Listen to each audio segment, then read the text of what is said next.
Hello everyone, this is Dhirendra Gupta and you are watching me and your channel. तो आज मैं आप सबको क्लास 10th के मैथमेटिक्स के 3.3 एक्सरसाइज के थर्ड नंबर के क्वेश्चन के सॉल्यूशन करके बताऊंगा। ये जो थर्ड नंबर का क्वेश्चन जो दिया गया है, थर्ड के क्वेश्चन नंबर 4 से सॉल्यूशन करके, इसके पहले के क्वेश्चन का सॉल्यूशन पिछले क्लास में बता चुके हैं। ठीक है, तो ये चौथा प्रश्न जो दिया गया है, इसमें एक टैक्सी के भाड़े के नियत भाड़े और प्रति किलोमीटर चले गए भाड़े के अतिरिक्त जो मूल्य होते हैं उसको जोड़ करके भाड़ा से संबंधित प्रश्न दिया गया है। ठीक है, तो सबसे पहले जानेंगे इस समीकरण में एक नियत भाड़ा भी है और प्रति किलोमीटर भाड़ा दिया गया है। तो नियत भाड़ा को x मान लेते हैं और प्रति किलोमीटर के किराए को y मान लेते हैं, और इस तरह से जितने किलोमीटर जाएंगे एक कम एक x नियत भाड़ा में से जितने किलोमीटर जाएंगे उसका ऐड करके समीकरण बना लेते हैं। तो प्रश्न को देखते हैं क्या दिया गया है। क्वेश्चन है, एक नगर में टैक्सी के भाड़े में एक नियत भाड़े के अतिरिक्त चली गई दूरी पर भाड़ा सम्मिलित किया जाता है।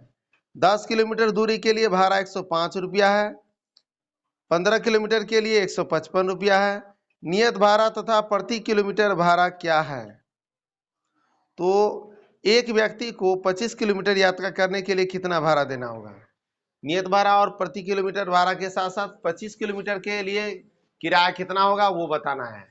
तो क्वेश्चन को सॉल्व करने के लिए सबसे पहले इक्वेशन बनाते हैं। यह है 3.3 एक्सरसाइज के थर्ड नंबर के क्वेश्चन नंबर 4।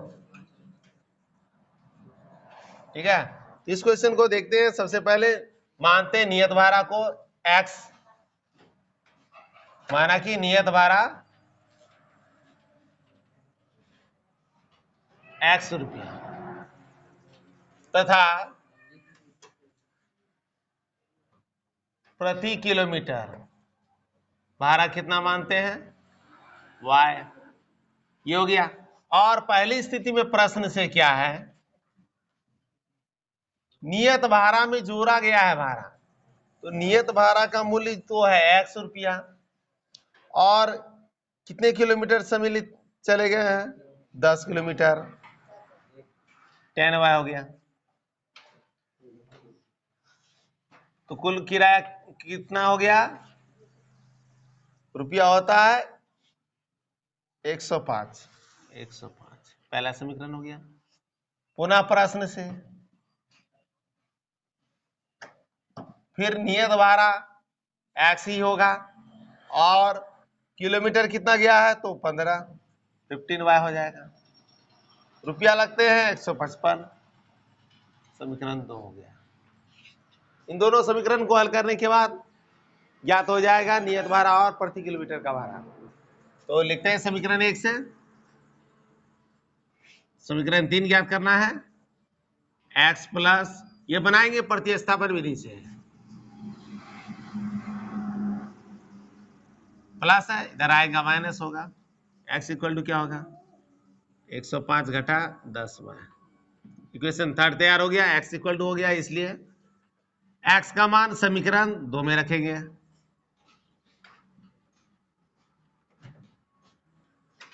समीकरण 2 में x का मान रखने पर तो समीकरण 2 को देखते हैं। समीकरण 2 में क्या दिया, x plus 15y equal to 155। तो x के स्थान पर हो गया, ये मान को रख लेते हैं 105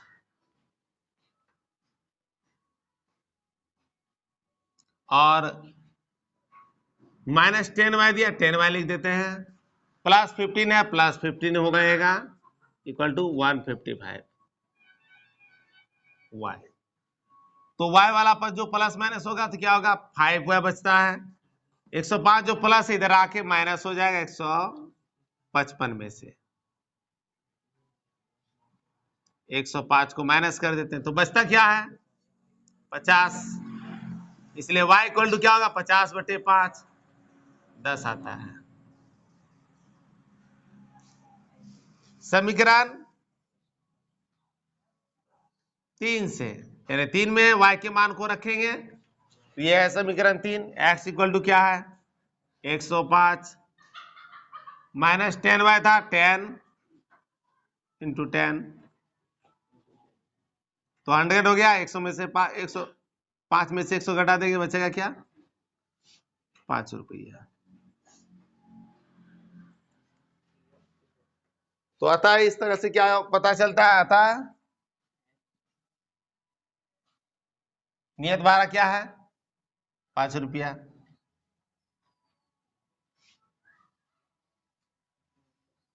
है। प्रति किलोमीटर भाड़ा क्या है?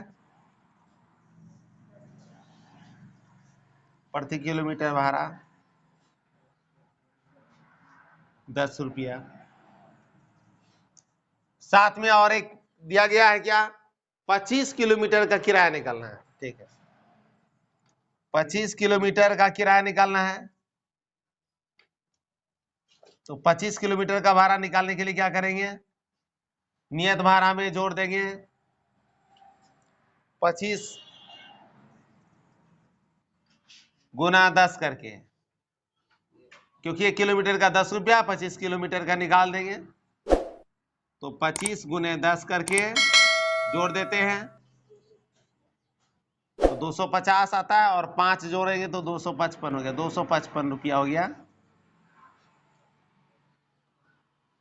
ये रहा 25 किलोमीटर का भाड़ा। तो इस तरह से क्वेश्चन का सॉल्यूशन हो गया।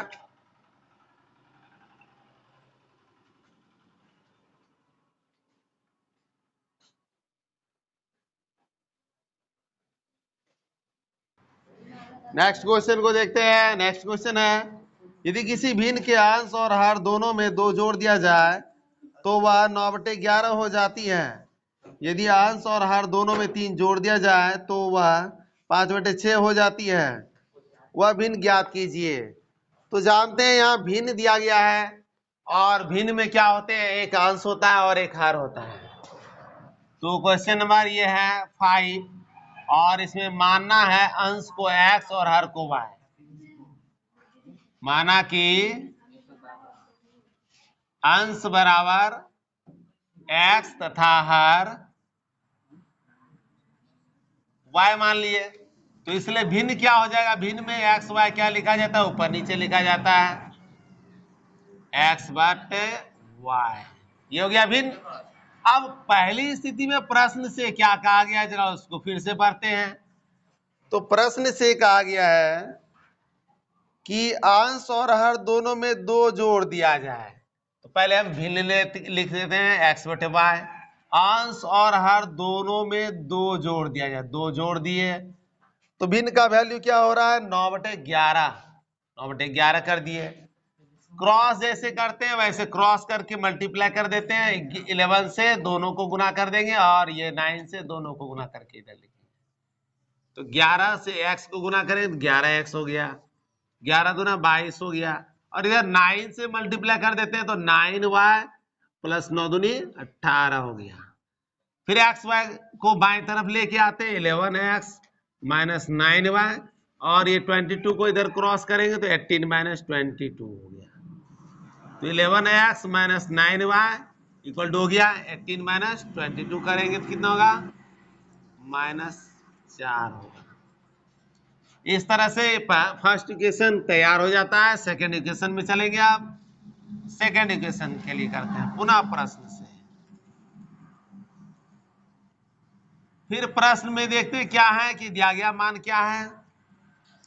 तो पुनः प्रश्न से देख रहे हैं कि समीकरण में कहा गया है अंश और हर दोनों में 3 जोड़ दिया जाए।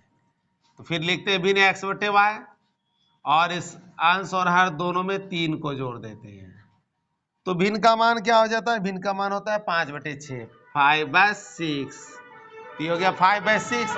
फिर वैसे ही क्रॉस करके मल्टीप्लाई कर लेते हैं। 6 से मल्टीप्लाई करेंगे 6x हो गया, प्लस 6 दिए 18 हो गया। इधर मल्टीप्लाई करेंगे 5y हो गया, 5 दिए 15 हो गया। अब 6x माइनस 5y इधर कर लिए, प्लस 18 को उधर लेके आ जाते हैं, 15 माइनस 18। तो इस तरह से 6x minus 5y equal to क्या होगा? 15 माइनस 18 करेंगे तो कितना आता है? -3। सेकेंड इक्वेशन भी तैयार हो गया। अब ये दोनों इक्वेशन को क्या करेंगे, सॉल्व करेंगे प्रतिस्थापन विधि से। तो प्रतिस्थापन विधि से हल करने के लिए सबसे पहले क्या करते हैं, पहले समीकरण से x का मान को ज्ञात करते हैं। ठीक है, तो लिखते हैं समीकरण 1 से, पहले समीकरण से। तो समीकरण 1 से क्या देखते हैं, समीकरण 1 में क्या दिया गया है, ये है समीकरण 1, 11x minus 9y equal to -4। तो -9y को इधर क्रॉस करेंगे, प्लस होगा, आगे लिख देंगे इसको 11x equal to 9y minus 4।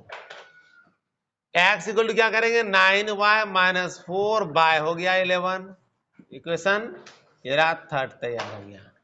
तो ये x का मान आप समीकरण 2 में रख देते हैं, समीकरण 2 में रखने पर अब दो समीकरण देखेंगे, दूसरा समीकरण कहाँ है, तो ये रहा दूसरा समीकरण। 6x के स्थान पर ये वैल्यू को रखेंगे 9y माइनस 4 को, 9y माइनस 4 बाय 11 को हो गया, -5y माइनस 5 पर डाल दिए -3। नेक्स्ट आगे बढ़ते हैं एलसीएम के साथ।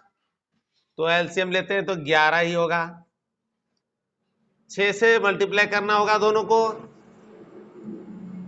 54 हो गया, y 6 चौके 24 हो गया, इधर 11 गुना 5 करेंगे 55 हो गया, -3 इधर रह गया। 11 को हटाने के लिए इधर मल्टीप्लाई कर देंगे, डिवाइड हो रहा है इसलिए। आप 54 में से 55 को माइनस करते हैं तो -y होता है, 1y होता है, और -24 यहां रह गया। 11 गुना 3 करेंगे 33 होता है, माइनस साइन के साथ रहेगा। नेक्स्ट -24 इधर आएगा, प्लस होगा, -33 प्लस 24। अब प्लस माइनस घट जाता है तो 9 आ जाता है, -9। तो माइनस y का मान माइनस माइनस कैंसिल करते हैं तो y का मान आ जाता है इस तरह से, 9 आ गया। ये आंसर में नहीं लिखेंगे क्योंकि x बाय y करके लिखना है, तो 9 हो गया, हर का मान पता चला है। अब अंश का मान ज्ञात करना है, अंश ज्ञात करने के लिए समीकरण 3 है, समीकरण 3 में इस मान को रखेंगे, समीकरण 3 से लिखते हैं। तो समीकरण 3 से देखते हैं क्या है, x इक्वल टू क्या दिया है 9y, तो 9 इंटू 9 कर देंगे, -4 बाय करेंगे 11, तो 9 गुना 9 करेंगे 99 हो जाता है, 9 81 81 हो गया, माइनस करेंगे 4, -4 करते हैं और 11 से डिवाइड करेंगे, कितना हो जाता है 77 बाय 11, 11 7 77 आता है, 7 आता है। अतः भिन्न करेंगे क्या होगा, अतः भिन्न इक्वल टू, तो भिन्न बन जाता है क्या, अंश को ऊपर लिखना है, हर को नीचे, तो आंसर आ 7 और हर आ 9, 7/9 हो गया इसका आंसर। तो इस तरह से देख सकते हैं एक्स वाई का मान ज्ञात करने के बाद समीकरण भिन्न ऊपर नीचे लिख देते हैं तो भिन्न ज्ञात हो जाता है। ये रहा अंश को x मानने पर और हर को y मानने पर समीकरण ज्ञात होगा। यदि ए बी मानना हो तो ए बी पर समीकरण बना लेंगे। ठीक है, ये क्वेश्चन नंबर 5।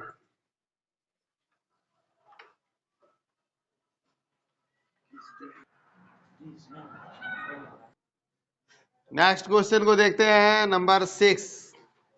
5 वर्ष बाद जैकब की आयु उसके पुत्र की आयु से 3 गुनी हो जाएगी। 5 वर्ष पूर्व जैकब की आयु उसके पुत्र की आयु की 7 गुनी थी। उनकी वर्तमान आयु ज्ञात क्या है? तो ज्ञात करना है उनकी वर्तमान आयु, अर्थात जैकब की आयु ज्ञात करना है। तो जैकब के 5 वर्ष बाद के आयु की बात की गई है सबसे पहले कथन में, लेकिन जब भी आयु से संबंधित सवाल आए तो हमेशा याद रखना है सबको कि करते क्या है, वर्तमान आयु को मानते हैं एक्स और वाई। माना कि जैकब की वर्तमान आयु, जब भी मानेंगे वर्तमान को मानेंगे, एक्स वर्ष मान लेते हैं वर्तमान आयु, तथा पुत्र की बात की गई है, पुत्र की वर्तमान आयु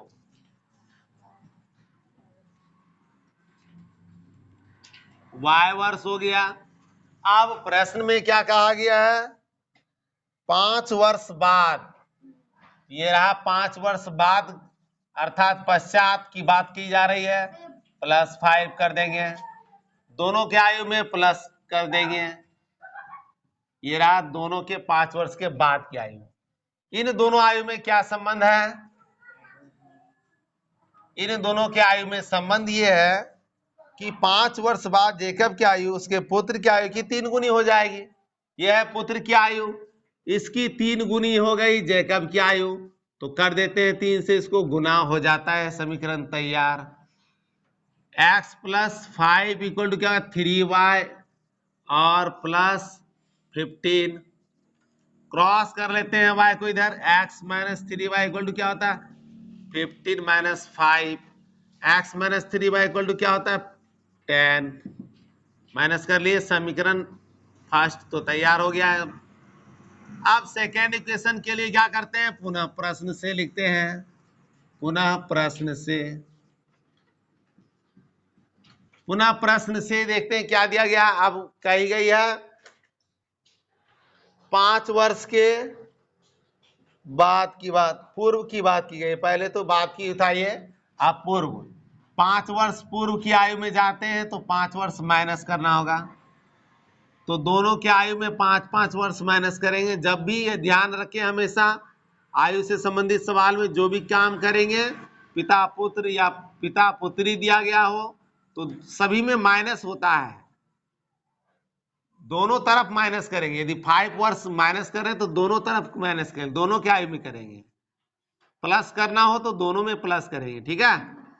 तो y में भी 5 माइनस, क्योंकि आयु घटना बढ़ना दोनों के समान पद से बढ़ेंगे, ठीक है।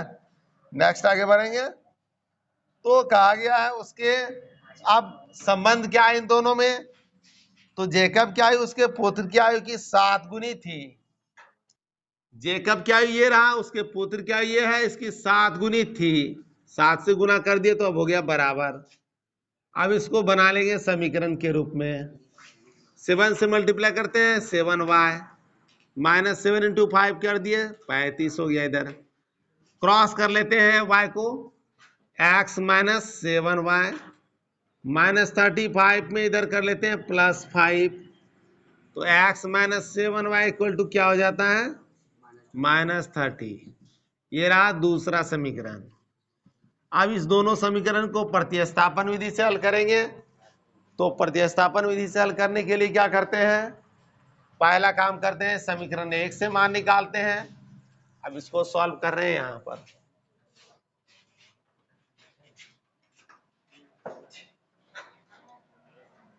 तो अब इसको सॉल्व करने के लिए सबसे पहले क्या करेंगे, समीकरण 1 से लिखेंगे, पहला समीकरण से। तो पहला समीकरण से क्या निकालना है, x का मान, x - 3y = क्या दिया, 10, -3y को इधर लाएंगे प्लस होगा, x = 10 + 3y हो गया। ये रहा समीकरण 3, और इस x के मान को रख देते हैं दूसरे समीकरण में x के स्थान पर, तो x का मान